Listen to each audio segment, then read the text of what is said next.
नाशिकमध्ये नवीन एसटीपी प्लांटसाठी 300 झाडांची कत्तल केल्याचा आरोप पर्यावरण प्रेमींनी केलाय। साधुग्रामच्या 1800 झाडांचा प्रश्न अनुत्तरित असतानाच आता एसटीपी प्लांटसाठी झाडांची कत्तल केल्याचा आरोप करण्यात आलाय। आगामी कुंभमेळ्याच्या अनुषंगाने शहरात नवीन एसटीपी प्लांट तयार होणार आहेत आणि याच प्रकल्पासाठी झाडांची कत्तल केल्याचा आरोप पर्यावरण प्रेमींनी केलाय। 447 झाडांना तोडण्याची रीतसर परवानगी असल्याचं पालिका प्रशासनाने दावा केलाय। काय सांगणार? खरं तर एकीकडे तपोवनाचा मुद्दा पेटलेला असताना दुसरीकडे अशा पद्धतीने महापालिकेने वृक्षांची कत्तल केलेली। आता परत मुद्दा तोच उपस्थित झालाय का तपोवनात तुम्ही अजूनपर्यंत सुनावणी घेतल्यानंतर हरकतदारांना उत्तर दिले नाहीये। मीटिंग झाल्यानंतर तुम्ही त्याला त्याच्या मिनिट्स ऑफ मीटिंग नाहीये, त्याचं उत्तर नाही अजून आलेले। या ठिकाणी एसटीपीच्या वेळेस तुम्ही कुठली प्रोसेस राबवली आहे? या ठिकाणी तुम्ही म्हणता 2 हरकतदार आले वगैरे, तर 2 हरकतदारांचं मत काय? त्या 2 हरकतदारांना तुम्ही काय उत्तर दिले? डॉक्युमेंट काय तुम्ही रिलीज केलं ह्याबद्दलचं? आणि या ठिकाणी त्यांनी असं मुद्दा म्हणजे त्यांनी असं म्हणलंय की आम्ही याच्या बदल्यात आम्ही 7,500 झाडं फाशी डोंगराजवळ लावलेत। तर ती कुठली झाडं लावली आहेत तुम्ही, कधी लावली आहेत आणि तिची तिची परिस्थिती काय? कारण की आपले तपोवन झाडाच्या वेळेस जे कुंभमेळा मंत्री आहेत ते म्हणतात आम्ही 15 फुटी झाडं आणणार आहेत, आम्ही 15,000 झाडं आणणार आहेत, राजमुद्रेवरून आणणार आहेत। तर त्या ठिकाणी तुम्ही झाडं लावलेत ते कुठून आणली आहेत? कुठल्या याचे झाडं आहेत ते? म्हणजे देशी विदेशी? कारण की आता तुम्ही झाडं कुठले लावाल आणि नंतर जेव्हा त्या झाडं अडचण येतील तेव्हा तुम्ही ते देशी विदेशीचा मुद्दा उपस्थित करता।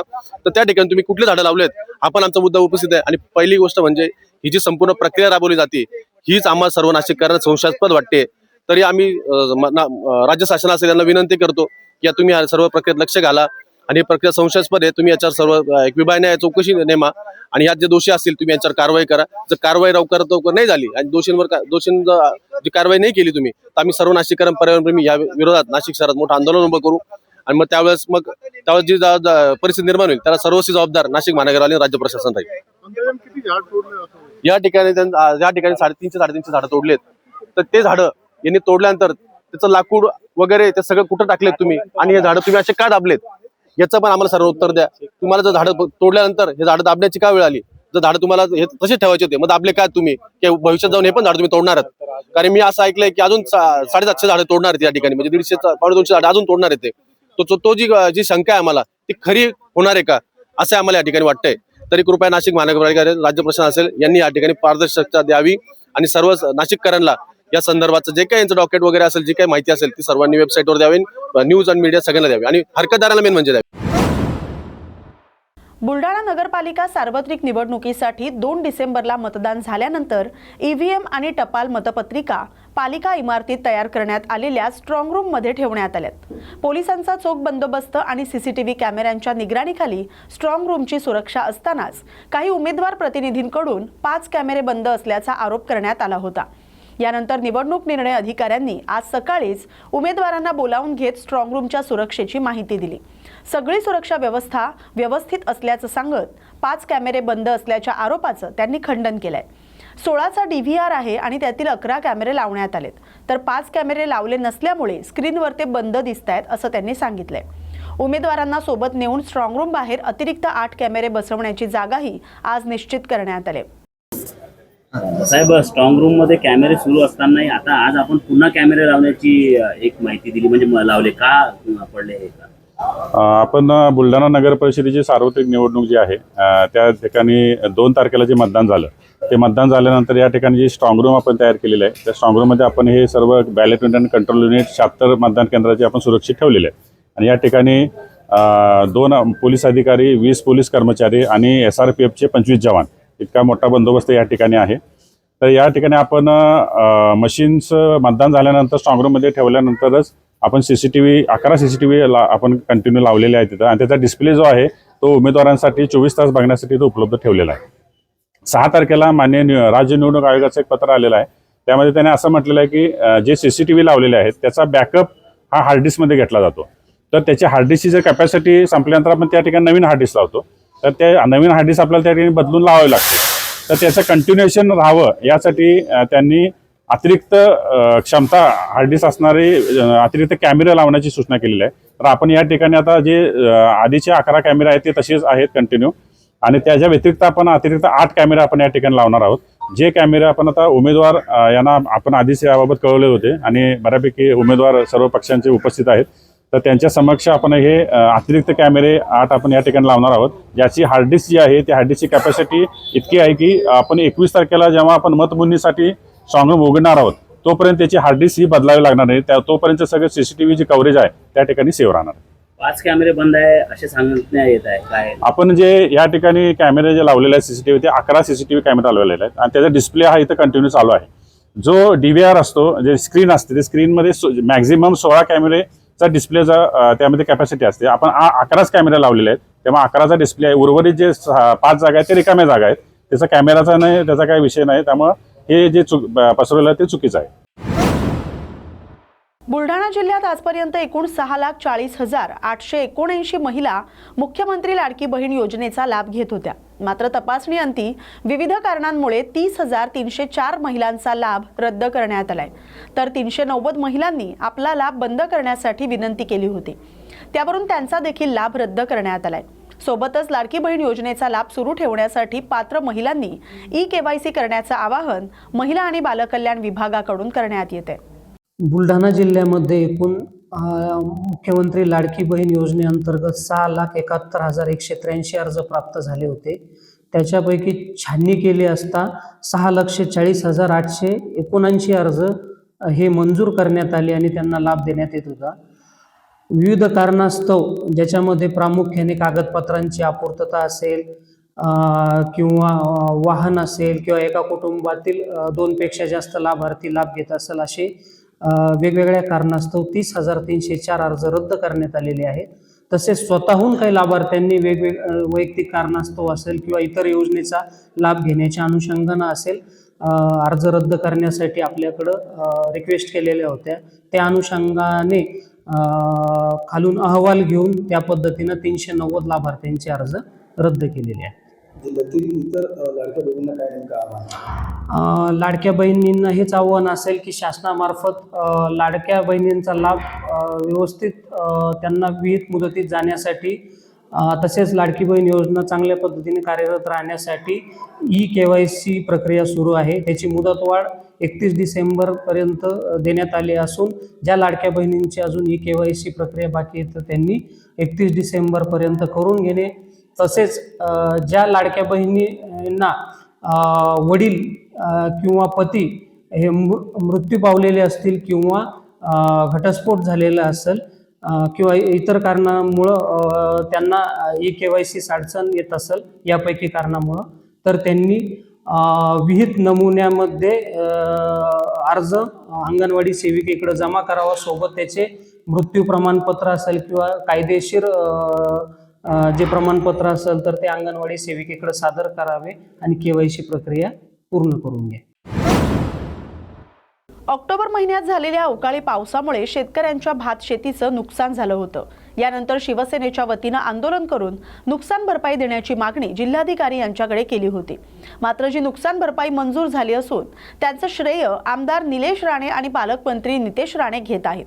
नुकसान भरपाईसाठी 18,372 शेतकऱ्यांनी अर्ज केले असताना त्यांना 4,08,00,000 रुपये भरपाई मिळाले.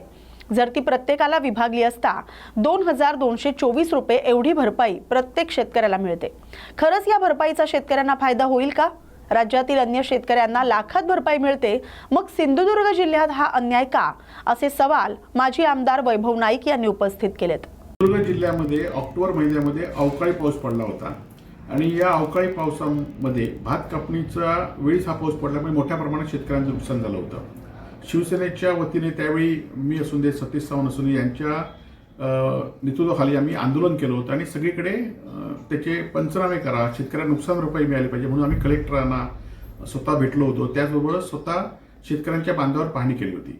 परंतु आजच आम्ही पेपरमध्ये बातमी वाचली की निलेश राणे जे या जिल्ह्याचे पालकमंत्री आहेत, नितेश राणे जे आमदार आहेत, ते दोघंही या नुकसान भरपाईचं श्रेय लाटण्याचा प्रयत्न या ठिकाणी करत आहेत. परंतु हे श्रेय लाटून नसून शेतकऱ्यांच्या जखमीवर मीठ सोडण्याचा प्रकार या महायुती सरकारने केलेला आहे. 18,372 शेतकऱ्यांना नुकसान भरपाईसाठी त्यावेळी अर्ज केला होता आणि त्यांना जवळजवळ 4,08,00,000 रुपये फक्त नुकसान भरपाई मिळाली आहे. ती प्रत्येकाला आपण डिवाइड केली तर 2,224 रुपये फक्त ही नुकसान भरपाई प्रत्येक शेतकऱ्याला मिळते. याउलट शेतकऱ्यांना ई पीक पाणी नोंदणीची नोंद केली पाहिजे, त्याचा सातबारा काढला पाहिजे, त्याचे फोटो काढले पाहिजेत, तालुक्याला गेलं पाहिजे, कृषी सेवकांना ते तलाट्यांना आपल्या शेतामध्ये आणलं पाहिजे, शेतामध्ये पुन्हा फोटो काढले पाहिजेत. असा भूर्दंड जवळजवळ 1000पेक्षा जास्त रुपये खर्च प्रत्येक शेतकऱ्याला झाला आहे आणि प्रत्येक शेतकऱ्याला फक्त 2224 रुपये नुकसान रुपये मिळालेले आहे. त्यामुळे हे शेतकऱ्यांच्या जखमीवर मीठ चोळण्याचा प्रकार आहे आणि त्यामुळे माझी जे कोण सत्ताधारी पक्षाचे कार्यकर्ते आहेत जे हे सांगतायत की आम्ही नुकसान रुपये मिळाली, ह्याचं श्रेय आहे त्याचं श्रेय आहे, त्यांनी खरं तर ती शेतकऱ्यांकडे जाऊन विनंती करावी, शेतकऱ्यांकडे जाऊन शेतकऱ्यांशी बोलावं. आज राजकीय विरोधक म्हणून आम्ही तुमच्याशी बोलत नाही, तर शेतकऱ्यांना खरोखरच 2224 रुपयाचा काय फायदा होईल काय. आज राज्यामध्ये ज्यावेळी शेतकऱ्यांना नुकसान भरपाई मिळते ती लाखोंच्या घरात मिळते, परंतु सिंधुदुर्ग जिल्ह्यामध्ये हा अन्याय काय याचा खरं तर लोकप्रतिनिधींनी अभ्यास केला पाहिजे आणि या जखमीवर मीठ चोळण्याचा प्रकार आणि आपलं श्रेय लाटण्याचा प्रकार हा थांबवला पाहिजे, एवढीच माझी इथल्या राज्यकर्त्यांना विनंती आहे. त्याचबरोबर हे 2224 रुपये किती शेतकरी घेतील आणि खरं तर कालच्या नगरपालिकेच्या निवडणुकीमध्ये एकेका मताला 15-20 हजार रुपये खर्च आले. आज जेवढी तालुक्याला नुकसान रुपये मिळाली आहे त्याचा एका नगरसेवकाचा खर्च तेवढा होता जो सत्ताधाऱ्यांनी राबवला होता की एकेका मतदारसंघामध्ये एकेका नगरसेवकाच्या छोट्या मतदारसंघामध्ये 1 कोटी रुपये खर्च झाले होते आणि आता तालुक्याला नुकसान रुपये लाखामध्ये आहे. आणि याचा लोकांनी सिंधुदुर्ग जिल्ह्यात लोकांनी शांतपणे विचार करावा आणि सत्ताधाऱ्यांबरोबर कसं राहावं हे लोकांनी ठरवावं अशी माझी लोकांना विनंती आहे. मारेगाव तालुक्यात अवैध रेती उपसा करून शासनाची कोट्यवधींची फसवणूक करणाऱ्या एका रॅकेटचा मारेगाव महसूल मंडळानं पर्दाफाश केलाय. या कारवाईत 85 लाख रुपये किमतीच्या 2 पोकलेन मशीन जप्त करण्यात आल्यात. रात्री तहसीलदार उत्तम निलावाड हे त्यांच्या पथकासह तालुक्यातील रेती घाटावर पेट्रोलिंग करत होते. दरम्यान वर्धा नदीवरील कोसारा शिवारात 2 पोकलेन मशीनद्वारे तालुक्यातील हद्दीत रेतीचं अवैध उत्खनन करीत असल्याचं दिसून आलं. त्यामुळे तहसीलदारांनी तात्काळ उत्खनन थांबवून 85 लाख रुपये किमतीची दोन्ही पोकलेन वाहनं ताब्यात घेऊन तहसील कार्यालयात लावली. शासकीय महसूल बुडवणं, फसवणूक आणि पर्यावरणाचा ऱ्हास केल्याप्रकरणी चालक आणि मालकांविरोधात कारवाई करण्यात आली. तसंच दोन्ही वाहनांवर 15 लाख रुपयांचा दंड ठोठावण्यात आलाय. मारेगाव तालुक्यातील कोसारा नदीपात्राच्या हद्दीत घाटधारक शिरकाव करत आहे असे तलाट्यांना कळाल्यामुळं त्यांनी मला सांगितलं आणि मी पथकासह पोलीस कर्मचारी घेऊन रात्री अंदाजे 1 वाजताच्या दरम्यान घाटाच्या ठिकाणी भेट देऊन पाहणी केली. त्यावेळी 2 पोकल्यान त्या ठिकाणी मारेगाव तालुक्याच्या हद्दीत आढळून आल्या. सदरच्या पोकल्यान जप्त करून तहसील कार्यालय मारेगाव येथे आणून लावण्यात आलेले आहेत. जवळपास शासन निर्णयाप्रमाणे प्रत्येकी पोकल्यांमागे 7,50,000 म्हणजे 2 पोकल्यांचे 15 लाख रुपये शासकीय दंड होतोय. सदरची दंडाची कार्यवाही आणि इतर कार्यवाही करण्याची प्रक्रिया तहसील कार्यालयामार्फत चालू आहे. माझी सर्व गौण खनिज वाहतूक करणाऱ्या वाहनधारकांना आणि उत्खनन करणाऱ्या JCB मालकांना अशी विनंती आणि आव्हान आहे की आपण परवानगी घेतल्याशिवाय उत्खनन वाहतूक करू नये आणि जर अनधिकृत उत्खनन वाहतूक करीत असल्याचे निष्पन्न आढळून आल्यास आणि वाहन आम्ही पकडल्याच्या नंतर सरळ सदरचे वाहन आमच्या ताब्यात द्यावे. पळून वगैरे जाण्याचा काही प्रयत्न करू नये. धन्यवाद. जालना शहरातील भोकरदन नाका परिसरामध्ये रात्री 9:30 वाजताच्या सुमारास गाडीला धक्का लागल्याच्या कारणावरून तुफान हाणामारी झाली. यामध्ये 8 ते 10 जणांच्या टोळक्याकडून हातात लाठ्याकाठ्या घेऊन एका तरुणाला आणि काही महिलांना अमानुष मारहाण करण्यात आले आणि घटनास्थळावरून पळ काढलाय. यामध्ये जखमींना तात्काळ स्थानिक नागरिकांनी जिल्हा रुग्णालयात उपचार करून पुढील उपचारासाठी एका खासगी रुग्णालयात दाखल करण्यात आले. सध्या परिस्थिती नियंत्रणात आहे. पुढील कायदेशीर कारवाई सुरू आहे अशी माहिती उपविभागीय पोलीस अधिकारी अनंत कुलकर्णी यांनी दिली. धुळे शहरासह जिल्ह्यात तापमानाचा पारा गेल्या 3 ते 4 दिवसांपासून मोठ्या प्रमाणात घसरलाय. धुळे जिल्ह्याचं तापमान 5 ते 6 सेल्सिअस अंशावर येऊन ठेपले. यामुळे थंडीत वाढ झाल्याचं चित्र पाहायला मिळते. धुळेकर नागरिक सकाळीच घराबाहेर पडून या थंडीचा आनंद घेत असले तरी दुसरीकडे मात्र कडाक्याची थंडी ही जनजीवनावर परिणाम करणारी ठरली आहे. हवामान विभागाकडून जिल्ह्यासाठी थंडीचा येलो अलर्ट जारी करण्यात आलाय. धुळे शहरामध्ये गेल्या 4-5 दिवसांपासून थंडी खूपच प्रमाणात वाढलेली आहे. आज थंडीचा पारा 5 अंशापर्यंत खाली घसरलेला आहे. लोकांना खूप मोठ्या प्रमाणात थंड वाऱ्याचा त्रास होत आहे. आम्ही रोज इथे फिरायला येत असतो मॉर्निंग वॉकसाठी. हजारोच्या संख्येने या ठिकाणी धुळे शहराच्या पांझरा नदी किनारी लोक येत असतात. पण आता काही थंडीचं प्रमाण वाढल्यामुळे ज्येष्ठ नागरिकांचं प्रमाण थोडं कमी झालेलं आहे. पण तरी उत्साह आहे लोकांमध्ये. थंडी वाढली आहे, त्याचा आरोग्यासाठी खूप चांगला तसा फायदाही आहे. रब्बी हंगामालाही याचा फायदा होईल, शेतकऱ्यांना याचा उपयोग होईल, चांगली पिकं येतील. पाणी यावर्षी भरपूर प्रमाणात आहे, त्याचा फायदा शेतांना आणि गव्हाचा, हरभरा अशा पिकांना सुद्धा होईल. काही प्रमाणामध्ये शाळांमध्ये मुलांची उपस्थिती कमी झालेली आहे. थंडी खूप वाढल्यामुळे शाळेचं वेळापत्रक बदलावं असं आमची पालक म्हणून एक अपेक्षा आहे. याची प्रशासनाने दखल घ्यावी ही अपेक्षा आहे. येवला इथं बंदी असूनही नायलॉन मांजाचा वापर वाढल्यानं अपघातांच्या घटना वाढत आहेत. मकर संक्रांत सण जवळ आला असला तरी 11 वर्षीय हर्षद खलसे याच्या पायात आता नायलॉन मांजा अडकल्यानं त्याच्या उजव्या पायाला गंभीर दुखापत झाले. मोठा रक्तस्राव झाल्यानं त्याला तातडीनं खासगी रुग्णालयात दाखल करण्यात आले. डॉक्टरांच्या टीमनं तात्काळ उपचार करत 17 टाके घालून जखमेवर उपचार केलेत. हर्षद राजू खलसे वय 11 वर्ष, राहणार लक्कडकोट, हा आज सायंकाळी याला साधारणपणे नायलॉन मांज्याने उजव्या पायाच्या करंगीच्या बाजूच्या बोटाला मोठी जखम झाल्याने आणि त्याचा स्नायू पण त्याच्यात कट झाल्याने आपण त्याला ॲडमिट करून त्याला स्टिचेस घेतले आहे. अराऊंड 17 स्टिचेस त्याला पडले आहे. संक्रांत सुरू होण्याच्या 1.5-2 महिने आधीपासूनच असे पेशंट आता यायला सुरू झाले आहेत. याआधी पण असाच एक 15 दिवसापूर्वी 3 हप्त्यापूर्वीचा एक पेशंट होता ज्याचा मरता मरता तो वाचला. गळा त्याचा चिरला गेला होता, श्वासनली काही कट झाली होती. आता हा 11 वर्षाचा मुलगा, यालाही अशी इंजुरी झाली आहे. त्यामुळे नायलॉन मांजा वापरणे आणि विकणे हे आयडियली टाळायला हवा. म्हणजे सगळ्यांची संक्रांत ही जीवितहानी न होता, मनुष्यांना पशुपक्ष्यांना जीवितहानी न होता विनासायास पार पडेल. आपल्या माध्यमातून आपणा सर्वांना विनंती करतो की सगळ्यांनी 100% नायलॉन मांजाचा वापर टाळायचा. सिकल सेल आजाराचं वाढतं प्रमाण लक्षात घेता राज्यभरात 11 ते 17 डिसेंबर दरम्यान सिकल सेल जनजागृती सप्ताह राबवण्यात येतोय. या उपक्रमाचा भाग म्हणून जिल्हा रुग्णालय आणि जिल्हा आरोग्य विभागातर्फे जनजागृती रॅलीचं आयोजन करण्यात आलं होतं. यासोबतच मोफत तपासणी शिबिर आणि जनजागृती कार्यक्रमांचं आयोजन करण्यात आलं. यावेळी रुग्णांची तसंच नागरिकांची सिकल सेल निदान चाचणी करण्यात आली. यावेळी डॉक्टर नरेश पाडवी यांनी सिकल सेल आजाराचे कारण, लक्षणं, संभाव्य धोके आणि प्रतिबंधात्मक उपाय याबाबत सविस्तर माहिती दिली. ग्रामीण आणि आदिवासी भागातील नागरिकांमध्ये सिकल सेल विषयी जागरूकता वाढवणं, वेळीच निदान करणं आणि आवश्यक उपचार उपलब्ध करून देणं हा या सप्ताहाचा उद्देश असल्याचं आरोग्य विभागानं सांगितलंय. संपूर्ण जिल्ह्यातील उपजिल्हा रुग्णालय, ग्रामीण रुग्णालय या ठिकाणी सिकल सेल तपासणी मोफत करण्यात येणार आहे. जिल्हा रुग्णालयात झालेल्या तपासणी शिबिरात मोठ्या संख्येनं नागरिकांनी सहभाग घेतला. आजपासून आज 11 डिसेंबर ते 17 डिसेंबर या काळामध्ये जिल्हा रुग्णालय अंतर्गत जेवढे हॉस्पिटल्स आहेत त्या हॉस्पिटल्समध्ये जेवढे शासकीय रुग्णालय त्याच्यामध्ये आपण सिकल सेल आजार याचा सप्ताह साजरा करत आहोत. त्यानिमित्ताने आपण या जिल्ह्यामध्ये जवळजवळ 20 लाख लोकसंख्या आहे. त्यापैकी 16 ते 17 लाख आपल्याला टेस्टिंग करायचे आहेत. त्यापैकी ह्या आठवड्यात जवळजवळ आपण 1 लाख टेस्टिंग करायचे उद्दिष्ट आपण ठेवलेलं आहे.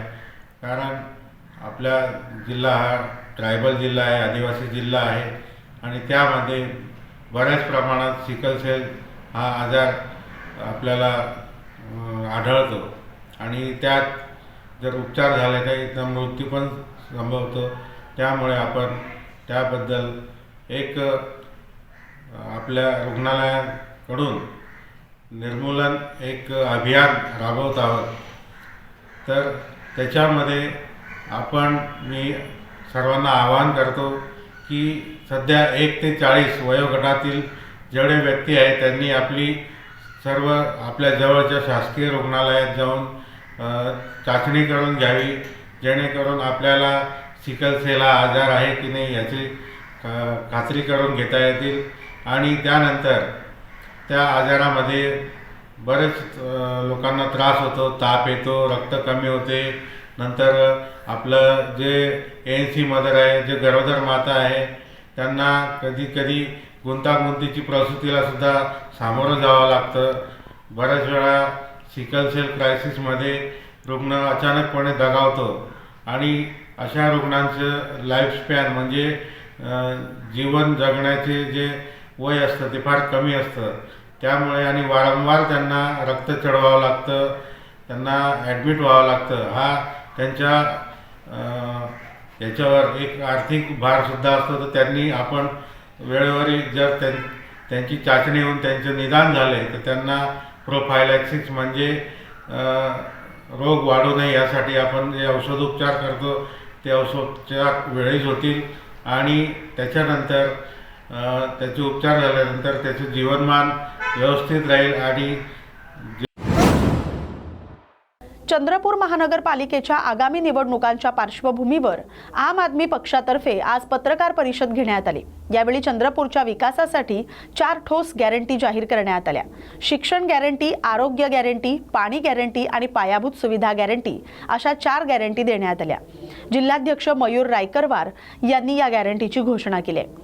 भाजप आणि काँग्रेस या दोन्ही पक्षांनी अनेक वर्षांपासून शहराच्या मूलभूत विकासाकडे पूर्णतः दुर्लक्ष केल्याचा आरोप यावेळी रायकवार यांनी केलाय. प्रत्यक्षात पाहिलं तर चंद्रपूर महानगरपालिकेमध्ये आता पुढे निवडणूक आहे आणि त्या निवडणुकीमध्ये आणि आपण पाहिल्या चंद्रपूर महानगरपालिका क्षेत्रात काँग्रेस आणि भाजप या दोघांची सरकार पाहिलं. या दोघांनी मागील अनेक वर्षामध्ये सत्ता भोगलेली आणि सत्ता कशा पद्धतीने चालवली. दोन्ही पक्ष नाण्याची एकच बाजू आहे. प्रत्यक्षात पाहिलं तर चंद्रपूर महानगरपालिकेने भ्रष्टाचाराचा कळस घासलेला आहे आणि विरोधी पक्षाची भूमिका होती ती विरोधी पक्षाने आपली भूमिका योग्य पद्धतीने निभवली नाही. त्याच्यामुळे भाजपाला मोकळा रान मिळाला असा आमचा आरोप आहे. प्रत्यक्षात पाहिलं की अनेक पक्ष आणि काँग्रेस आणि बीजेपीचे अनेक व्यक्ती आहे की ते एकामेकाच्या विरोधात उभे राहत नाही. म्हणजे तू बी या मै बी आता अशी परिस्थिती या लोकांनी बनवून ठेवली आहे. म्हणजे मिलीजुली सरकार आतमध्ये, बाहेर जरी विरोध दिसला तरी आतमध्ये हे मिलीजुली सरकार चालवतं.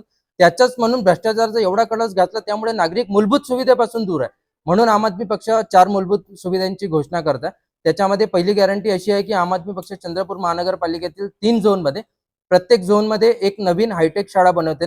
नारायणा जशा मोठ्या चंद्रपूरमध्ये मोठ्या शाळा आहे प्रायव्हेटच्या त्या पद्धतीचा हायटेक शाळा बनवतात. त्यामध्ये संपूर्ण चंद्रपूर महानगरपालिका क्षेत्रातील व क्षेत्राच्या बाहेरील जे पण गरजू आहेत त्यांना तिथे मोफत शिक्षण मिळणार. विद्यार्थ्यांना AI टेक्नॉलॉजी युक्त उच्च दर्जाचं शिक्षण मिळणार.